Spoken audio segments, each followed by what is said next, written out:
এই বিশাল টিম যাই আছে ৰাম অৱতাৰৰ আগে আগে মোটামুটি আমাৰ ৰমেন তামুলী গৈ আছে এইফালে আমাৰ গৈ আছে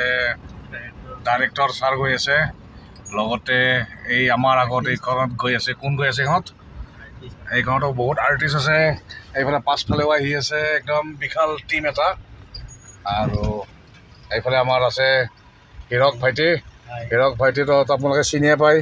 চিনেমা বুলি ক'লেই হীৰক ভাইটি নোহোৱাকৈ চিনেমাই নহয় আৰু এইফালে গৰুৱে এইফালে অকণমান বিধি পথালি দেখাইছে এয়া গৰুটোৰ ইফালে মানে তেওঁৰ কিবা এটা হৈছিল তেওঁ মানে হাগিব ওলাইছে তেওঁ ইমান বিশাল টিম গৈছে এই গাড়ী দেখি তেওঁ ভয় খাই গৈছে এইফালে এটা গৰু বৰ্তমান গৰমৰ দিন না গৰমৰ দিন শুকাই যায় ধুনীয়া পৰিৱেশ ৰোৱাৰ লগে লগে না তাৰপৰা গোটেই খেতি পথাৰ আমাৰ আহি আছে বিশাল টিম এইফালে খেতি পথাৰ এয়া আমি গাঁৱৰ মাজত আহিছোঁ গোটেই ইউনিট আহি গৈছে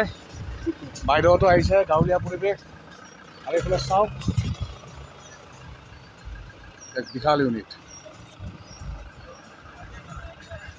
এক বিশাল ইউনিট খুব মজা লাগিছে কাম কৰি খুব ধুনীয়া লাগিছে আগে আগে পৰিচালক গৈ আছে লগত গৈ আছে আমাৰ অসমৰ জনপ্ৰিয় অভিনেতা অতুল পাচনিদেৱ আৰু আমি বৰ্তমান আছোঁ এখন দলঙত এইখন দলঙৰ অৱস্থা অৱশ্যে বেয়া ইফালে গাড়ী পাৰ হ'ব আচলতে নোৱাৰিব গাড়ী পাৰ নহ'ব গতিকে যথেষ্টখিনি কষ্ট হ'ব বস্তুখিনি অনাত এয়া খুব সুন্দৰ এক পৰিৱেশ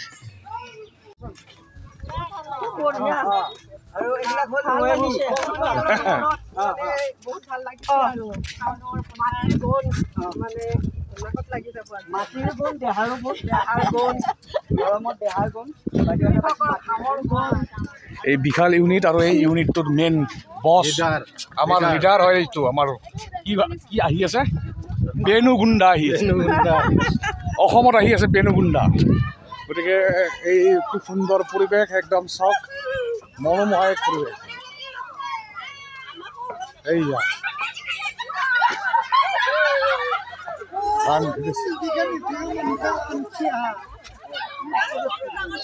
সুন্দৰ পৰিৱেশ এইয়া কি ধৰণে ফুল